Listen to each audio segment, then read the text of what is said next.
शांति। आज की मुरली 25 जुलाई 2024। तो चलिए मुरली को पूरा सुनते हैं। प्रातः मुरली। ओम शांति। बाप दादा।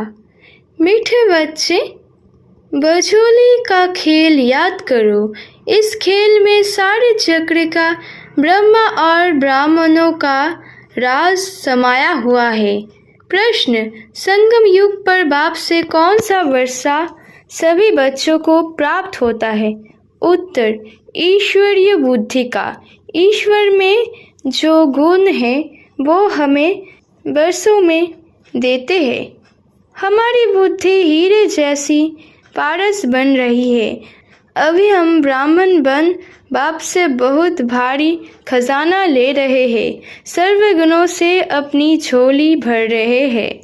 ओम शांति। आज है सद्गुरुवार, बृहस्पतिवार। दिनों में भी कोई उत्तम दिन होता है।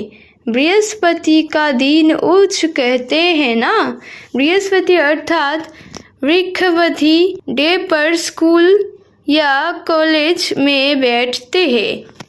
अभी तुम बच्चों जानते हो कि इस मनुष्य सृष्टि रूपी झाड़ का बीज रूप है बाप, और वह अकाल मूर्त है। अकाल मूर्त बाप के अकाल मूर्त बच्चे। कितना सहज है। मुश्किलात सिर्फ है याद की। याद से ही विकर्म विनाश होते हैं। तुम पतित से पावन होते हो। बाप समझाते हैं तुम बच्चों पर अविनाशी बेहद की दशा है। एक होती है हद की दशा और दूसरी होती है बेहद की। बाप है वृक्षपति। वृक्ष से पहले पहले ब्राह्मण निकले। बाप कहते हैं मैं वृक्षपति सतचित आनंद स्वरूप हूँ। फिर महिमा गाते हैं ज्ञान का सागर, शांति का सागर। तुम जानते हो सत्ययुग में देवी देवताएं सब शांति के पवित्रता के सागर है। भारत सुख शांति पवित्रता का सागर था। उसको कहा जाता है विश्व में शांति। तुम हो ब्राह्मण। वास्तव में तुम भी अकाल मूर्त हो। हर एक आत्मा अपने तख्त पर विराजमान है। ये सब चैतन्य अकाल तख्त है। भ्रुकुटी के बीच अकाल मूर्त आत्मा विराजमान है, जिसको सितारा भी कहा जाता है। वृक्षवती बीज रूप को ज्ञान का सागर कहते हैं, तो ज़रूर उनको आना पड़े। पहले पहले चाहिए ब्राह्मण, प्रजापिता ब्रह्मा के एडॉप्टेड चिल्ड्रेन, तो ज़रूर मम्मा भी चाहिए। तुम बच्चों को बहुत अच्छी रीति समझाते हैं। जैसे बजोली खेलते हैं ना, उसका भी अर्थ समझाया है। बीज रूप शिव बाबा है, फिर है ब्रह्मा।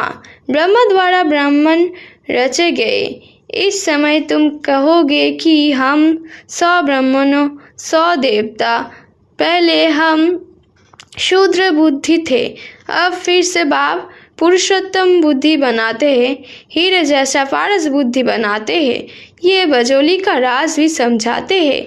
शिव बाबा भी है, प्रजापिता ब्रह्मा और एडॉप्टेड बच्चे सामने बैठे हैं। अभी तुम कितने विशाल बुद्धि बने हो। ब्राह्मण 100 फिर देवता बनेंगे। अभी तुम ईश्वरीय बुद्धि बनते हो। जो ईश्वर में गुण है वह तुमको वर्षों में मिलते हैं। समझाते समय ये भूलो मत, बाप ज्ञान का सागर है। नंबर 1, उनको ज्ञानेश्वर कहा जाता है। ज्ञान सुनने वाला ईश्वर। ज्ञान से होती है सद्गति। पतितों को पावन बनाते हैं ज्ञान और योग से।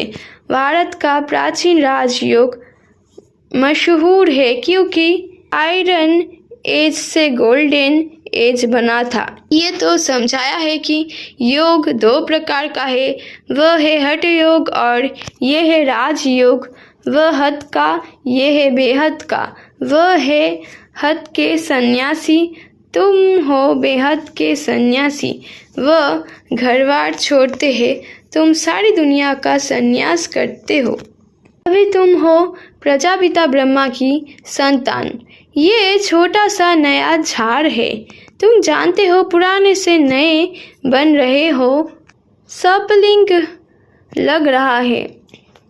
बराबर हम बजोली खेलते हैं। हम 100 ब्राह्मण, फिर हम 100 देवता। 100 अक्षर जरूर लगाना है। सिर्फ हम नहीं, हम भी शूद्र थे। हम 100 ब्राह्मण बने। ये बजोली बिल्कुल भूलनी नहीं चाहिए। ये तो बिल्कुल सहज है। छोटे छोटे बच्चे भी समझा सकते हैं। हम 84 जन्म कैसे लेते हैं, सीढ़ी कैसे उतरे हैं, फिर ब्राह्मण बन पड़ते हैं, ब्राह्मण से देवता बनते हैं। अभी ब्राह्मण बन बहुत भारी खजाना ले रहे हैं, झोली भर रहे हैं। ज्ञान सागर कोई शंकर को नहीं कहा जाता है।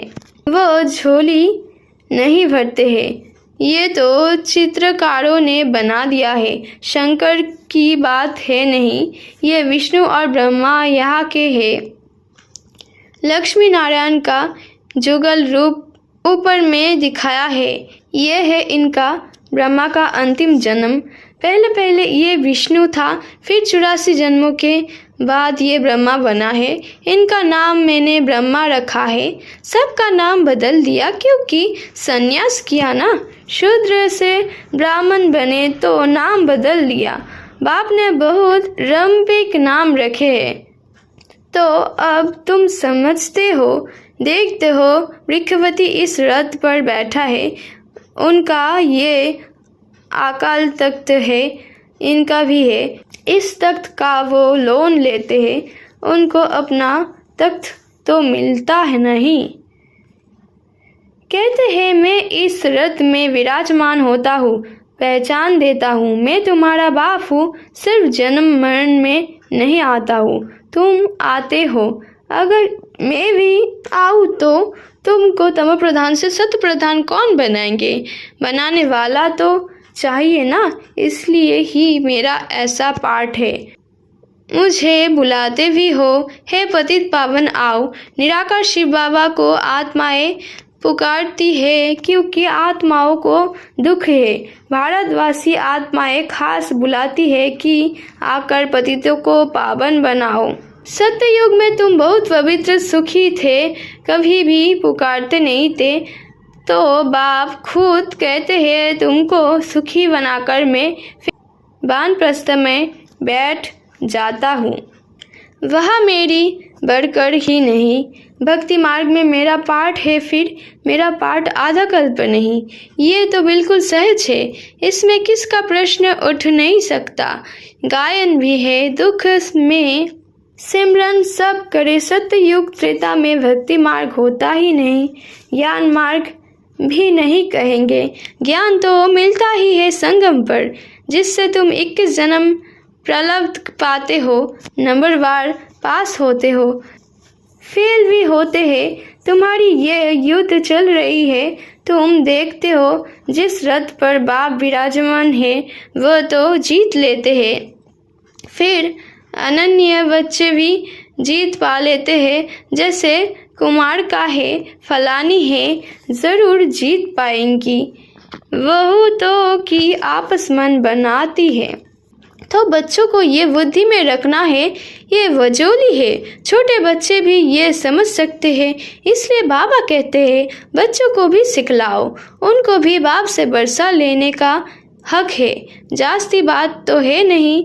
थोड़ा भी इस ज्ञान को जानने से ज्ञान का विनाश नहीं होता। स्वर्ग में तो ज़रूर आ जाएंगे। जैसे क्राइस्ट का स्थापन किया हुआ किंचियन धर्म कितना बड़ा है। ये देवी देवता तो सबसे पहले और बड़ा धर्म है। जो 2 युग चलता है तो ज़रूर उनकी संख्या भी बड़ी होनी चाहिए। परंतु हिंदू कहला दिया है। कहते भी है 33 करोड़ देवताएं। फिर हिंदू क्यों कहते हैं? माया ने बुद्धि को बिल्कुल ही मार डाला है, तो ये हाल हो गया है। बाप कहते हैं माया को जीतना कोई कठिन बात नहीं है। तुम हर कल्प जीत पाते हो। सेना हो ना, बाप मिला है इन विकारों रूपी रावण पर जिद पहनाने लिए। तुम पर अभी बृहस्पति की दशा है, भारत पर ही दशा आती है। अभी सभी पर राहु की दशा है। बाप बृहस्पति आते हैं तो जरूर भारत पर बृहस्पति की दशा बैठेगी। इसमें सब कुछ आ जाता है। तुम बच्चों जानते हो, हमको निरोगी काया मिलती है, वह मृत्यु का नाम नहीं होता। अमरलोक है ना, ऐसे नहीं कहेंगे कि फलाना मरा। तुम बच्चे आधा कल्प झूठी कथाएं सुनते आए हो, अब सच्ची कथा बाप से सुनते हो, तो ऐसे बाप को याद करना चाहिए, ध्यान से सुनना चाहिए। हम 100 का अर्थ भी समझाना है। वह तो कह देते आत्मा 100 परमात्मा। ये 84 जन्मों की कहानी तो कोई बता ना सके। बाप के लिए कहते हैं कुत्ते बिल्ली सब में है, बाप की ग्लानि करते हैं ना। ये भी ड्रामा में नुद है, कोई पर दोष नहीं रखते हैं, ड्रामा ही ऐसा बना हुआ है। तुमको जो ज्ञान से देवता बनाते हैं, तुम फिर उनको ही गालियाँ देने लग पड़ते हो। तुम ऐसे बजोली खेलते हो, ये ड्रामा भी बना हुआ है। मैं फिर आकर तुम पर भी उपकार करता हूँ, जानता हूँ तुम्हारा भी दोष नहीं है, ये खेल है। कहानी तुमको समझाता हूँ, ये है सच्ची सच्ची कथा जिससे तुम देवता बनते हो। भक्ति मार्ग में फिर देर कथाएं बना दी है। एम ऑब्जेक्ट कुछ भी नहीं है, वह सब है गिरने के लिए। उस पाठशाला में बीघा पढ़ाते हैं, फिर भी शरीर निर्वाह लिए एम है। पंडित लोग अपने शरीर निर्वाह लिए बैठ कथा सुनाते हैं। तुमको तो अभी ज्ञान रत्न मिलते हैं, जिससे तुम नई दुनिया के मालिक बनते हो।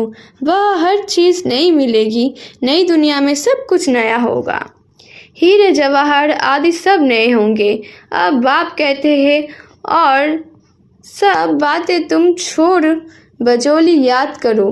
फकीर लोग भी बजोली खेलते तीर्थों पर जाते हैं, कोई पैदल भी जाते हैं।